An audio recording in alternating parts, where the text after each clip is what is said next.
유재수 전 부산시 경제부시장 감찰 무마 의혹을 수사 중인 검찰이 오늘 오전 청와대를 압수수색했습니다. 지난해 12월에 이어 현 정부 들어 두 번째인데요. 이런 가운데 청와대는 이른바 김기현 첩보 처리 과정에 대한 자체조사 결과를 발표하면서 역공에 나섰습니다. 나이트 포커스 김만음 한국정치 아카데미 원장, 또 김정준 명지대 교수 나오셨습니다. 두 분 안녕하세요. 네, 안녕하세요. 네, 오늘 청와대가 김기현 전 울산시장 측근 관련 수사를 두고 자체 조사를 통해 각종 의혹을 조목조목 반박을 했습니다. 먼저 청와대 대변인 고민정 대변인 브리핑 내용 먼저 들어보시겠습니다.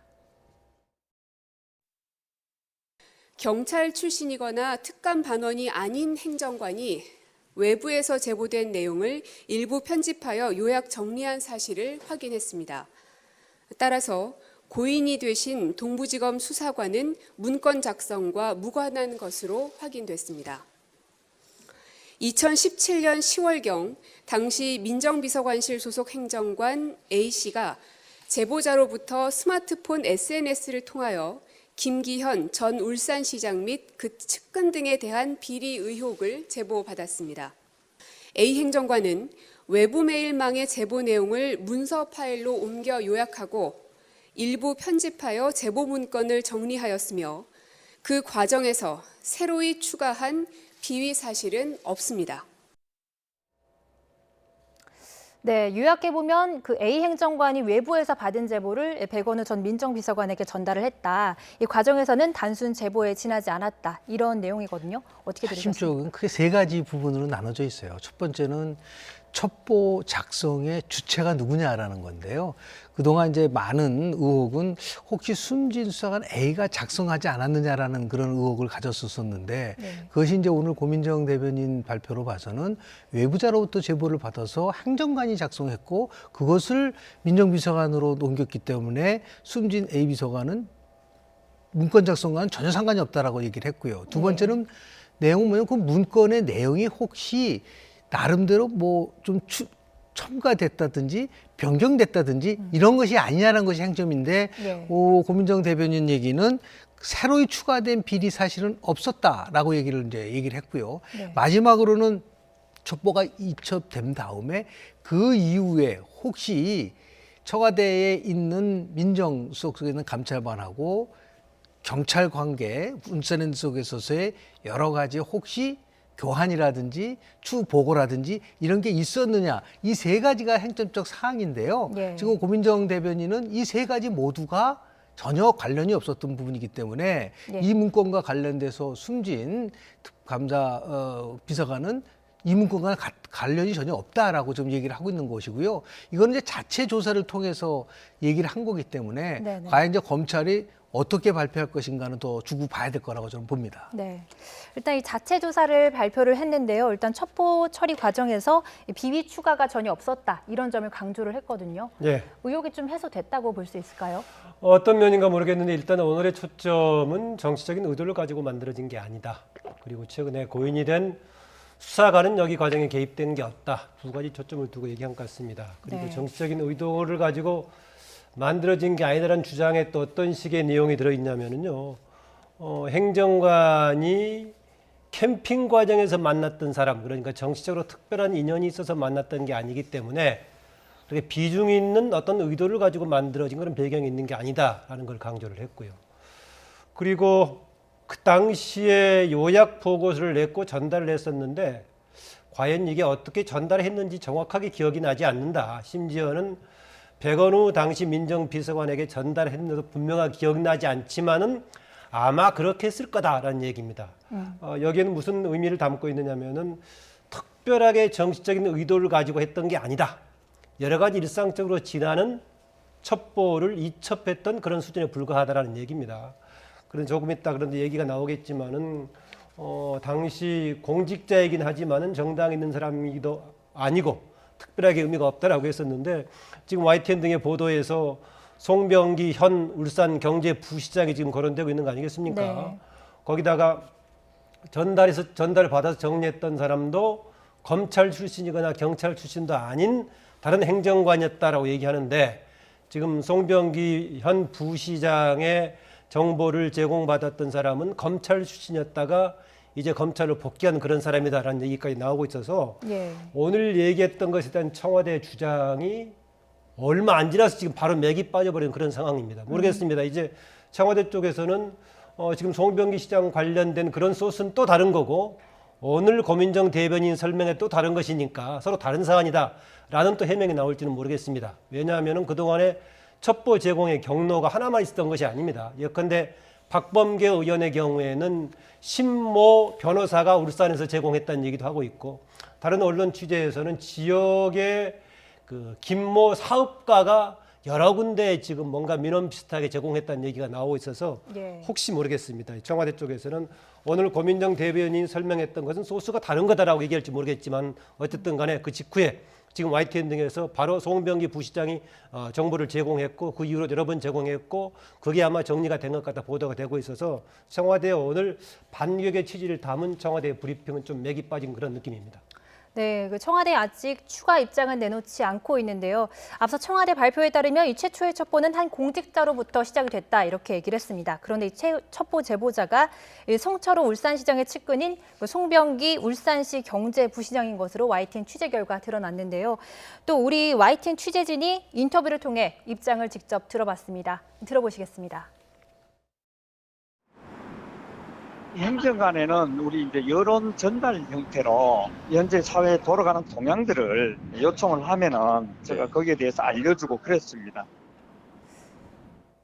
네, 자신이 청와대에 알려준 게 아니라 그렇죠. 청와대에서 먼저 물어왔다 이렇게 얘기를 했어요. 그렇습니다. 지금 전에 우리 김 원장님 정확하게 지적을 했지만 왜 아예 처음부터 공직자로 하지 않고 송병기 전 경제부시장이라고 얘기했다고 오히려 더 설득력이 있었을 거라고 저는 보는데 그 부분에 속에서 조금 이제 맥이 빠졌다는 얘기를 하고 있지만은 조금 이제 그 첩보가 전달되는 과정 속이 굉장히 아직까지 명확하지 않은 것 같습니다. 예. 그러니까 여전히 그 첩보를 어떻게 생성했느냐에 대한 부분들이 여전히 의문으로 남고요. 또 하나는 저는 만약에 청와대가 저렇게 아주 세세하게 발표를 했다고 한다면 하나 빠져 있는 부분이 있습니다.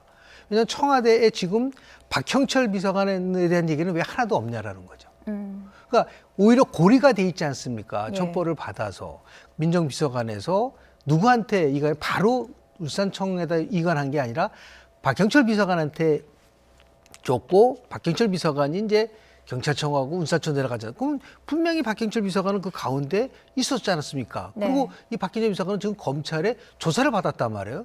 그럼 청와대는 최소한도 박경철 비서관이 검찰에서 무슨 얘기를 했는지를 확인을 하고 그것이 그 청와대가 갖고 있는 자체 조사 결과와 어떻게 다른지에 대한 부분들도 저는 얘기를 해줬었으면은 훨씬 더 나름대로 설득력이 좀 있었을 텐데 단 박형철 비서관과 관련된 얘기는 거의 지금 나오고 있지는 않고 있거든요. 예. 그런 면도 앞으로 내일이든 뭐 어느 때든 청와대가 이 전반적으로 흐름을 보고 그 흐름 속에서 중요하게 부각되고 있는 사람들에 대한 것을 명쾌하게 해야 될 필요가 있는데 제가 걱정스러운 거는 뭐냐면 이건 굉장히 이례적인 거거든요.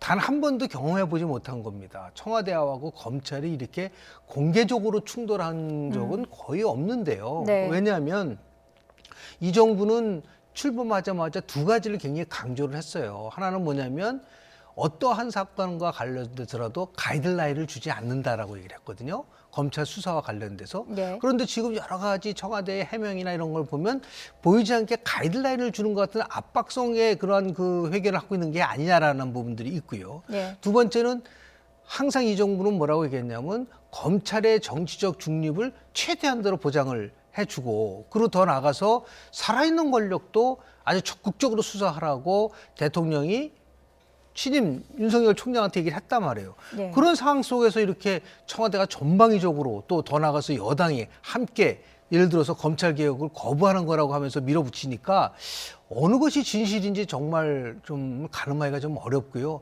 다만 이것의 최종적인 거는 어떠한 경우나도 청와대 자체 조사로는 그건 불가능합니다. 예. 아직 법리와 근거에 따라서 판단할 수밖에 없는 부분들이 있다라는 말씀을 좀 드립니다. 네. 송병기 경제부시장 관련 발언 중에서요. 청와대 입장에서 정당화시킬 수 있는 근거는 하나 있습니다. 뭐냐면은 이 사안뿐만이 아니라 그동안에 계속해서 52시간 근무 관련해서 지역사회 사정 같은 여론 통향에 대해서 자꾸 물어봤을 때 보고했다. 예. 라고 얘기하면은요, 이런 얘기는 가능합니다. 뭐냐면은 민정비서관의 역할이 대통령 친인척과 특수관계인 또 여론 동향 조사라고 얘기하니까 이런 관련해서 지속적으로 했던 거다라는 혹시 주장은 가능할지 모르겠습니다. 다만 청와대는 지금 굉장히 지금 여러 가지 검찰의 수사가 청와대 비서실을 향하고 있다면은 조금 더 종합적이고 체계적으로 발표했으면 어땠을까라는 얘기입니다. 제가 앞서 말씀드렸었지만은 그동안에 그 이른바 첩보 비슷하게 제공했던 라인을 여러 군데서 얘기가 되고 있으니까 거기에 관련된 얘기를 정리해주고 청와대에서 이첩했던 부분 이거다라고 정리했다면 깔끔히 있을 겁니다. 제가 앞서 말씀드렸던 박범계 의원은 울산 지역에 강연을 갔다가 현재 지역위원장을 맡고 있는 신모 변호사가 전해준 자료를 가지고 국회에서 얘기했다라고 얘기하고 있고 네. 다른 언론은 김모 사업가를 얘기하고 있고 오늘 청와대는 그렇게 얘기했기 때문에 그동안에 나왔던 이런저런 거 있지만은 청와대에서 그동안에 이첩됐던 자료는 그쪽이 아니고 지금 그렇게 만나서 했던 그 자료다라고 정리했다면 모르겠는데 그런 일이 없이 그거 하나 했던 것처럼 얘기했다가 지금 송병기 시장 얘기가 나오니까 예. 청와대 얘기에 맥이 빠질 수밖에 없는 그런 상황입니다. 그러니까 보도에 따르면 이제 만약에 송병기 부시장이 정말 제보를 건네줬다면 선거 경쟁자 측이 이제 제보를 첩보를 준 건데 그럼 정치적 목적을 띠고 이제 준 거잖아요. 그런 의혹을 살만하죠. 목적을 가더니 단정할 수는 없지만은 측근이었다가 이후에 지금 현재 경제부시장을 맡고 있으니까요. 참 특이한 게 유재수도 부산 경제부시장이고 또 이 양반도 송병기도 울산 경제부시장인데 그런 논란이 됩니다. 그래서 네. 오늘 정치적인 의도가 없었다는 의미를 한 2중 3중으로 청와대 발표에서는 담고 발표를 했는데 어쨌든 간에 상대 후보였던 현재는 시장을 하고 있는 송초로 시장의 측근이기 때문에 충분히 문제의 의혹을 가지고 보는 사람들한테는 더 깊은 의혹을 던질 수밖에 없는 그런 상황이 아닌가 그렇습니다. 예. 교수님은 이 정치적 목적이 있다 이런 의혹에 대해서는 어떻게 생각하세요? 결과론적으로 보느냐 아니면 법률적으로 보느냐에 따라 달라지잖아요. 결국은 송철호 시장은 당선이 됐고 그 당선의 최측근이 경제부시장이 됐고 그리고 그분이 제보를 한 거로 돼 있기 때문에 그런 합리적 의심을 할 수밖에 없는 거죠. 근데 문제는 뭐냐면 그래서 그것이 추론만 가지고는 되는 건 아니지 않습니까? 네, 결국은 그렇죠. 아주 객관적인 나름대로 물증과 그리고 수사를 통해서 밝혀진 거기 때문에 저는 이런 문제와 관련돼서 저희들이 가끔가다 이렇게 얘기할 때 곤혹스러운 게 뭐냐면 단정적으로 얘기할 수도 없습니까? 추론적으로 얘기하는 것도 참 어떤 때는 잘못된 방향으로 갈 수도 있기 때문에 추론 자체도 저는 안 된다고 봅니다. 다만 팩트 중심으로 해서 지금 정치적 의도라고 할 때 인텐션 영어로 얘기하면은 네. 그러한 의향이 있는 거냐 없는 거냐는 저희들이 판단할 거는 거의 건 불가능합니다. 다만 결과가 이렇게 났기 때문에 이것을 많은 사람들이 혹시 정책 의도를 갖고 있지 않느냐라고 반문하는 것에 대해서는 그건 합리적으로 의심을 할 수는 있다라는 부분들도 있고요. 그래서 결국은 이렇게 청와대하고 검찰하고 충돌을 하게 되면 민주당에서도 나오는 안이 뭐냐면 둘 다 이해 당사자라고 한다고 한다면 이거는 결국은 국정조사나 특검으로 갈 수밖에 없지 않느냐라는 얘기까지 나오는 거죠. 그렇죠. 그러니까 왜냐하면 정확하게 어느 쪽이 어떤 사실을 내놔더라도 다들 나름대로 근거를 가지고 얘기를 하는 거 아니겠습니까? 그러니까 이 부분에 대해서 어떤 결정이 내릴지는 잘 모르겠지만 분명한 것은 그동안의 전통으로 보면 청와대라든지 대통령과 직접적으로 관련된 인사들이 수사를 받을 때는 다들 신중한 태도로 접했다. 그리고 더 나가서 원칙에 따라서 수사가 이루어졌으면 좋겠다라는 얘기를 그동안 수없이 많이 접했었는데 이번에는 이제 그만큼 이 사항이 굉장히 민감한 사항이고 이 정부의 정통성을 굉장히 심하게 훼손시킬 수 있는 부분들 그리고 더 나가서 이제 선거도 5개월도 안 남았지 않습니까? 네. 지금 총선이. 그러니까 더욱더 빨리 재빨리 진화를 해야 된다라고 하는 그런 강한 의지를 가지고 청와대가 저렇게 매일매일 나름대로 방어 논리를 피고 있지만 결국 어느 쪽이 맞았다라고 단정질 수 있는 그러한 판단은 좀 어렵지 않나 생각을 하게 됩니다. 네. 그러면 이제 오늘 있었던 청와대 압수수색 얘기로 다시 돌아가 보자면 일단 임의로 제출 자료를 이제 건네받은 것으로 알려졌는데 일단 임의로 제출을 했으니까 또 추가로 강제 수사에 나설 가능성도 있다고 봐야 할까요? 그런데 이제 강제 수사했을 때 청와대가 또 받아들일 것인가 문제 있죠. 원래 압수수색이라고 하면 정말 강제 조치하는 것인데요. 아시다시피 이제 형사소송법 110조에 따라서 군사적인 비밀과 관련된 장소에 있어서는 그 시설 책임자가 이제 승낙을 했을 경우에 가능하다. 네. 그러나 그 책임자는 국가적인 중대 이익과 관련된 것이 아니라면은 반드시 또 승낙해야 된다라고 돼 있습니다. 그래서 지난번에 전에 박근혜 대통령 시기에 국정농단 문제 가지고 들어갔을 때 청와대에서 거부했었죠. 네. 그랬을 때 문제가 생기는 게 국가적인 중대 이익과 관련된 거라고 누가 판단하느냐 문제가 있을 거 아니겠습니까? 이번의 경우도 관련될 소지가 있다라고 하니까는 완전한 압수수색은 허용하지 않고 필요한 부분만 이미 제출했던 거죠. 그랬을 때 당시에도요. 국가적인 중대 이익과 관련된다고 청와대 쪽이 주장했는데 당시에 이제 박영수 특검 측에서는 그게 아니다 필요하다라고 얘기했던 거죠. 그래서 행정심판을 청구했었는데 행정심판에서는 심판 대상이 아니다 해가지고 무효화됐습니다. 그래서 이 부분은 예. 형사소송법상의 좀 법률로 조금 애매한 부분이죠. 지금 화면에 나오고 있지만은 청와대 거부로 지금 2번째 무산됐다고 있는 거 아니겠습니까? 거부인데 그러면 정말 국가적인 중대 이익과 관련돼 있다고 누가 판단할 것인가? 상식적으로 봤을 땐 최종 판단은 결국은 영장을 허용하는 법원에서 판단할 사안 같은데요. 당시에 행정심판을 청구했을 때는 심판 대상이 아니다라고 각하해버렸어요. 그래서 저는 봤을 때 이 부분은 지금 법률상 좀 미비하다고 보는데 현실적으로는 청와대가 거부했을 때는 지금은 압수수색할 여지는 없어 보입니다. 그렇지만은 지금 논의가 되고 있는 유재수 전 부시장 관련 것이 지금 청와대를 중심으로 벌어지고 있는 거 아니겠습니까? 네. 그다음에 이후에 전개가 되는 김기현 전 울산시장 관련 부분도 그렇고요. 그렇기 때문에 중요 지점이 청와대인데 더구나 민정수석실인데 이 부분에 대한 자료를 뭔가 수색을 하지 않고 수사를 진행했다라고 뛰어넘기는 어려울 겁니다. 어떤 순간에 절차적으로는 검찰은 그렇게 할 건데 청와대가 완전한 압수수색은 허용할 것 같지 않아서 이런 임의 제출 방식 이상을 좀 벗어나기 힘들지 않겠나 그렇게 봅니다. 네. 이번 압수수색이 현 정부 들어 역대 2번째라고 하는데요. 사실 정치권이 시끌시끌합니다. 이례적이라고 볼 수 있겠죠. 근데 우리 좀 필름을 좀 뒤로 돌려다 보면은 지금 우리 김 원장이 말씀하시는 국정농단 때 네. 청와대가 수색을 막았잖아요. 그때 현재 여당이 야당이었는데 난 그때 논평을 한번 듣고 싶어요. 어떤 논평을 했는지. 이거는 제가 기억나는 거는 결국은 검찰의 정당한 수사를 방해할 뿐만 아니라 증거를 인멸하려고 한다라고 하는 얘기를 수없이 많이 했거든요. 네. 그렇다고 한다면 정권이 새로 바뀌어서 이제 입장이 이제 바뀌었는데요. 당연히 뭐 청와대에서는 여러 가지 군사 관련된 정보라든지 더 중요한 정보도 있지 않겠습니까? 형사소송법 110조를 두고 이렇게 얘기하는 거기 때문에 이 부분에 대해서 뭔가 이제 앞으로 차후에요. 좀 정형화되고 좀 기준이 좀 나왔으면 좋겠어요. 무조건 청와대라고 해서 안 된다라고 한다고 하면은 그럼 청와대와 관련된 비리 사실 같은 경우는 수사를 거의 못하게 되는데 그것이 과연 옳은 것인가?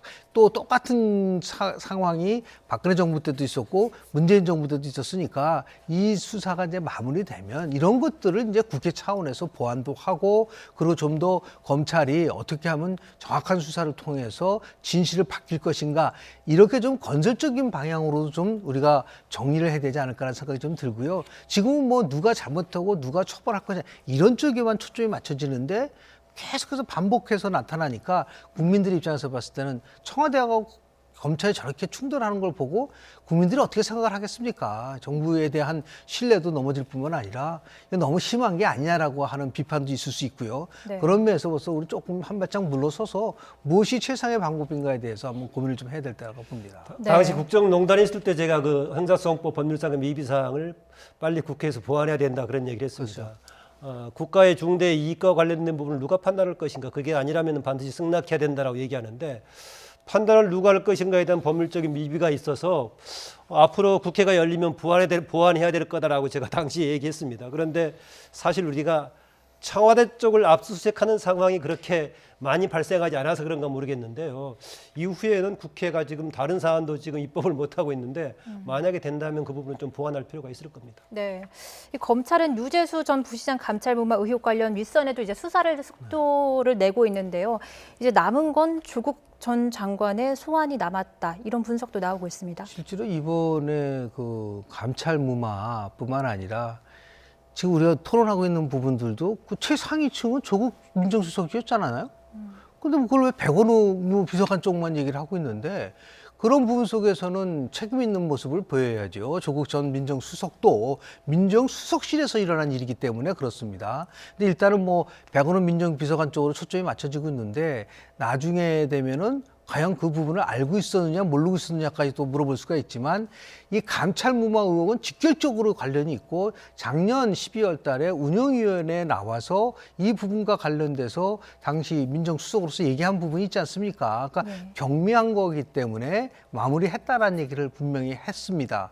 더 나아가서 지금 이제 박형철 비서관이라든지 다른 이인걸 단장이라든지 일괄적으로 조국 민정수석이 분명히 알고 있었고 그리고 감찰 중단을 지시를 했다라고 검찰에서 진술한 것처럼 이제 언론 보도에 막 나오고 있지 않습니까? 이거는 뭐 확인이 안 된 사항이니까 더욱더 이제 확인이 돼야 되겠지만 그렇다고 한다면 당연히 조국 전 민정수석도 유재수 전 부시장의 감찰 무마 의혹과는 깊이 연관돼 있다라고 볼 수밖에 없는 것이고요. 이거는 개인 비리의 차원을 넘어서는 거지 않습니까? 더 나아가서 이거는 직권 남용이 될 수도 있는 부분이기 때문에 굉장히 오히려 더 조국 전 장관의 개인 비리보다도 더 민감하고 폭발성도 강하고 이 정권과의 나름대로의 그런 그 정통성과도 관련이 있기 때문에 상당히 미묘한 부분인데 이 부분에 대해서는 지금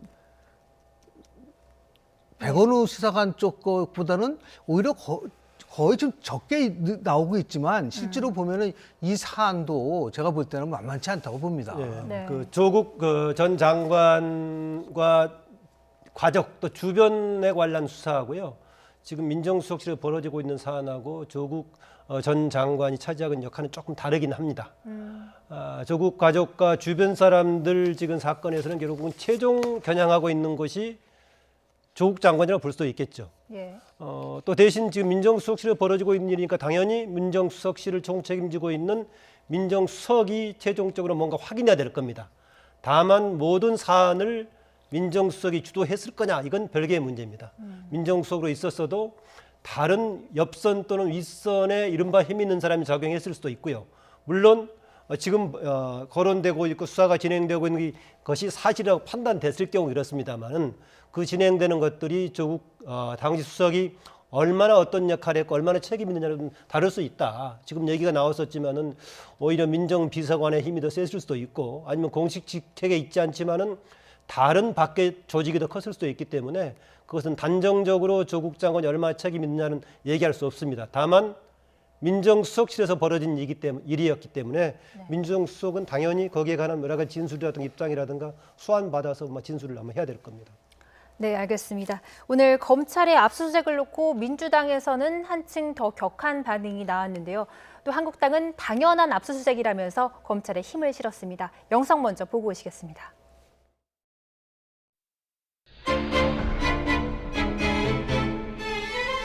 최근 검찰이 보여주는 일련의 모습을 보면 검찰 개혁을 막기 위해 몸부림치고 있다 이렇게 볼 수밖에 없습니다.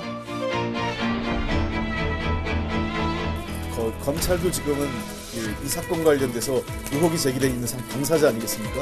검찰이 단독으로 수사하는 것보다는 경찰에게 수사를 맡기는 게 훨씬 더 객관적이지 않느냐라는 판단을 하고 있습니다. 그래서 그 결과를 보고 난 이후에 필요하다면 특검을 할 수도 있다고 합니다. 그는 청와대에서 유재수 수사 정보를 집요하게 요구한다며 동료에게 펑펑 울면서 하소연했다고 합니다. 단순히 백원호 민정비서관 수준이 아니라 그 윗선과 직접 연결되었기 때문일 것입니다. 청와대 사람지 앞에 문재인 대통령이 듣고 있으리라 생각을 한 것입니다. 청와대 안에서 벌어진 그러한 일에 대해서 대통령이 모를 수 없다고 생각하는 것이 국민의 정서입니다.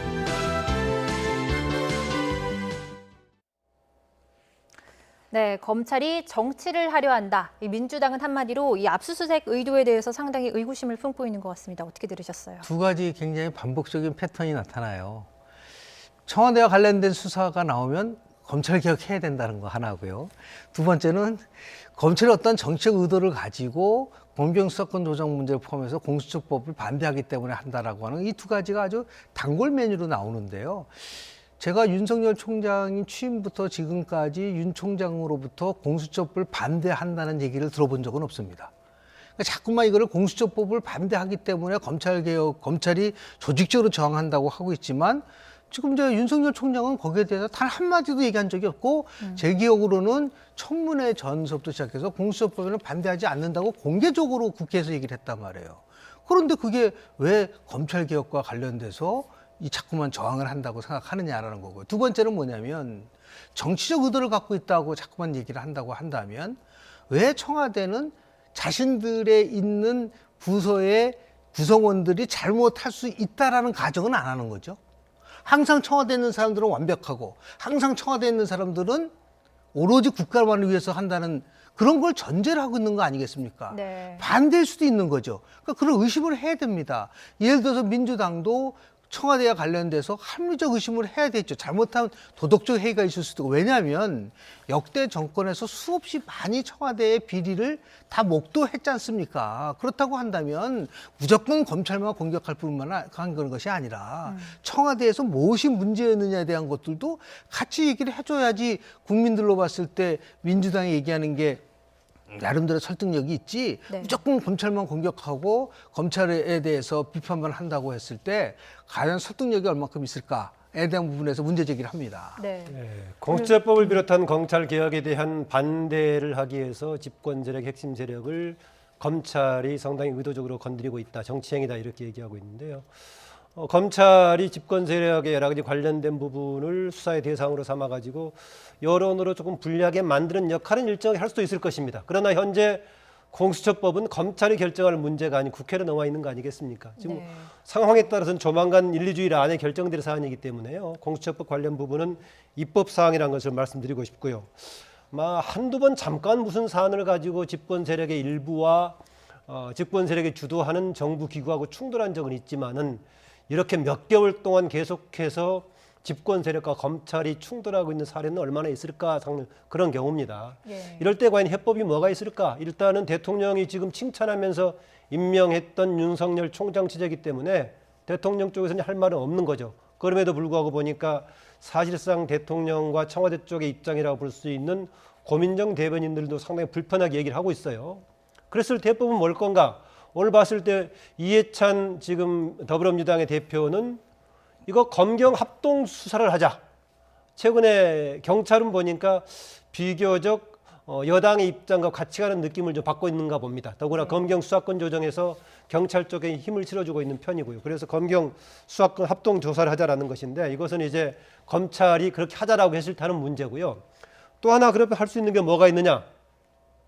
현재 검찰이 중립을 못 치고 있다고 여당이 판단한다면은 주장할 수 있는 게 아까 우리 김영준 교수가 얘기했던 특검 정도는 해볼 수가 있겠죠. 그동안에 보통 특검 얘기하면 오히려 불리한 야당이 먼저 특검하자고 했었는데요. 경우에 따라서는 이번에 여당이 특검 얘기하면 아마 야당은 받을 가능성도 있습니다. 그 다음에 그래도 아니라면은 법무부 장관이 검찰 지휘권을 가지고 있기 때문에 또 지휘할 수 있을 겁니다. 그런데 뭘 가지고 지금 지휘할 것인가? 윤석열 총장이 지금 중립성을 잃고 있다고 과연 지탄할 수 있을 것인가? 특별하게 그것도 마땅치가 않습니다. 알겠습니다. 더 심하다고 판단하면 마지막으로 집권 세력이 할 수 있는 것이 탄핵을 할 수도 있을 겁니다. 그래서 이런 절차가 있기 때문에요. 적어도 그런 상황은 아닌 상황에서 지금 반복적으로 검찰을 비판하고 있는 것은 현재는 여당 역시도 검찰 지금 수사 상황을 정치적인 논박으로 끌어내고 있지 않는가 그런 생각이 듭니다. 알겠습니다. 여당에선 특검과 이제 검경 합수단 얘기까지 나왔는데요. 어떻게 될지는 조금 더 국회 상황을 지켜봐야 할 것 같습니다. 이런 가운데 한국당은 내홍을 겪고 있습니다. 이 나경원 원내대표에 대한 당 지도부의 임기 연장 불허 결정을 두고 후폭풍이 거세게 일고 있는데요. 주제어 영상 먼저 보고 오시죠.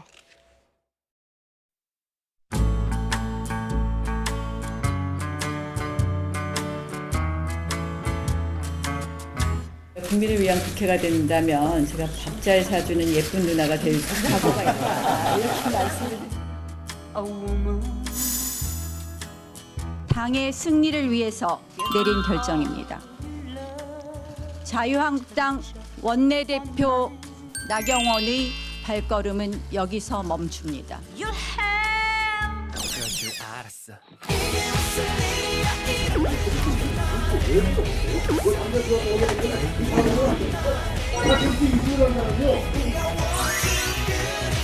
이런 식으로 당 운영에 대해서는 정말 곤란하지 않아. 당이 정말 맑으신 모습이 보이는 것이 아닌가 하는 큰 의도를 가지고 있습니다. 여러분 냉정하게 보시고 이걸 네이밍 해놓고 거기에 틀을 맞추지는 말고.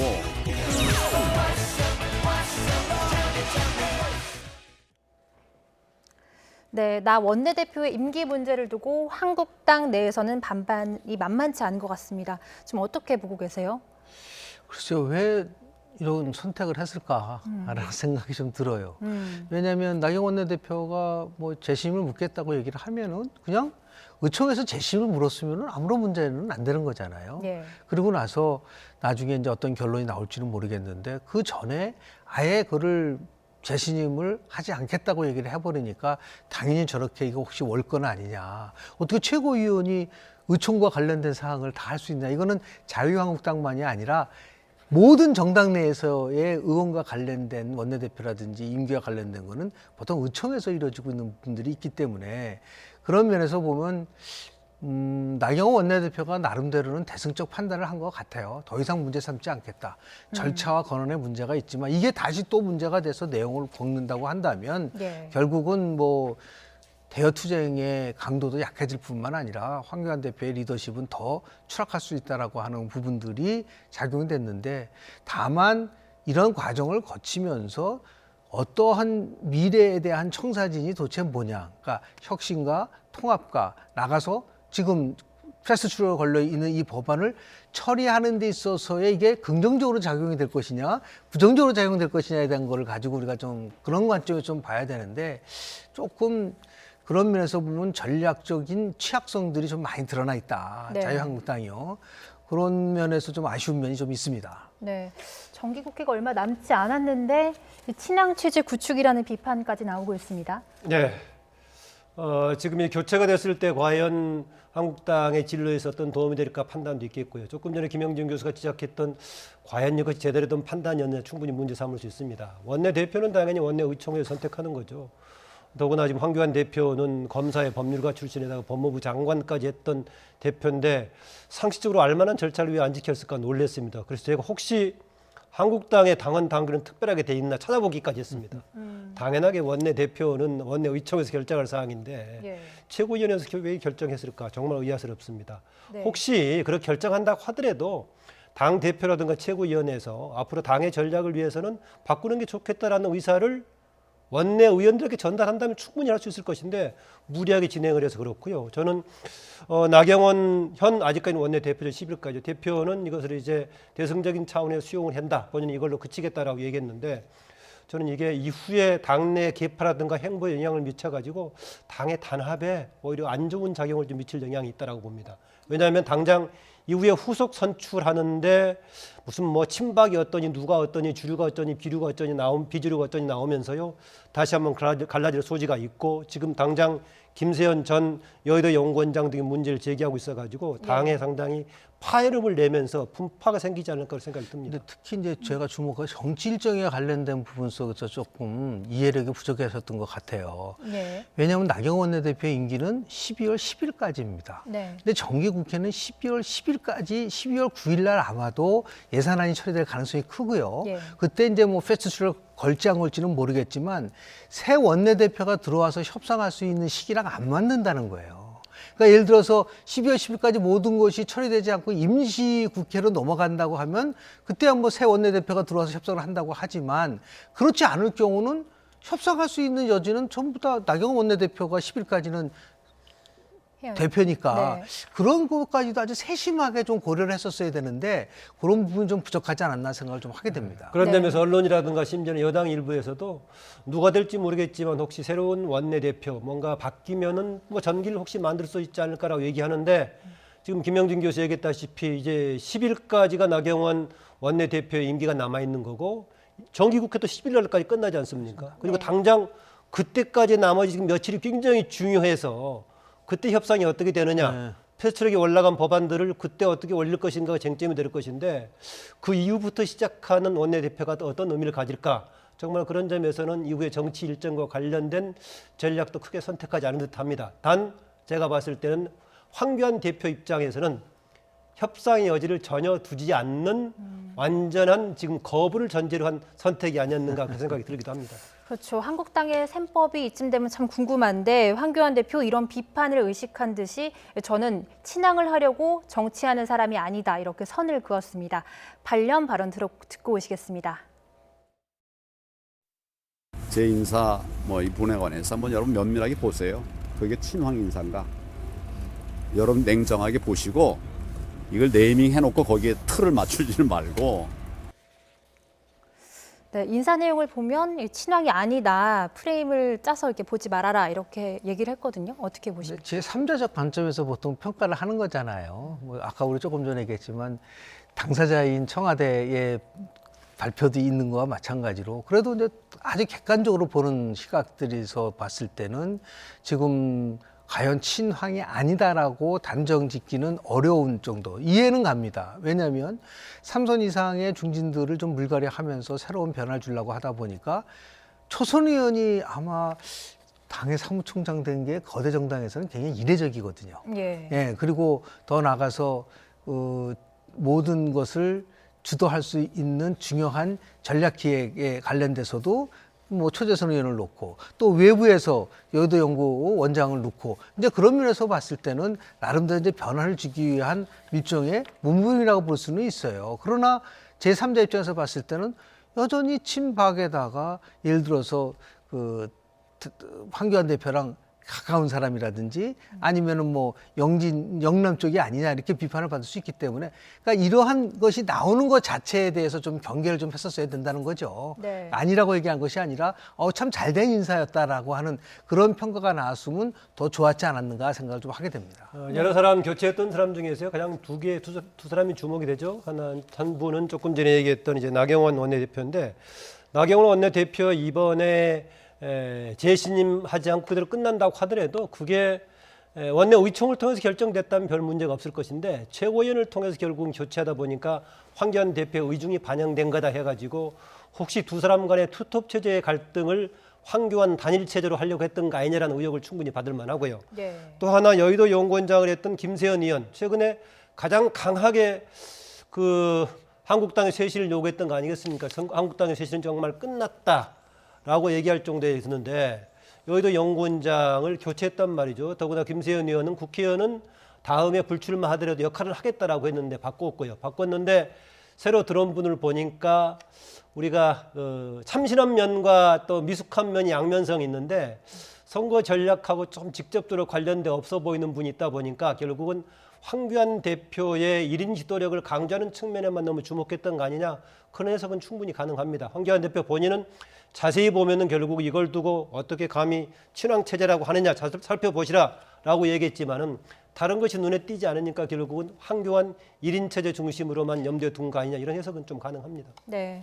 또 이런 가운데 한국당에서는 5번째로 내년 총선 불출마 선언이 나왔습니다. 3선의 김영우 의원인데요.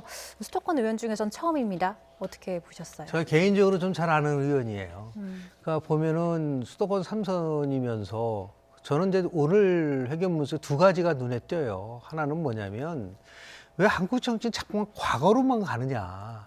우리 미래로 좀 가자. 그 미래로 가려면 젊은 청년들이 많이 들어올 수 있게 했으면 좋겠다고 하면서 기존에 있는 정치인들이 좀 물러서는 모습을 보여줬으면 좋겠다는 거 하나가 눈에 들어왔고요. 네. 두 번째는 자신 스스로가 자기네 정당 소속인 전직 대통령 2명이 구속됐다는 거를 적시하면서 이 부분에 대해서 국민들에게 죄송하다고 얘기를 했지 않습니까? 네.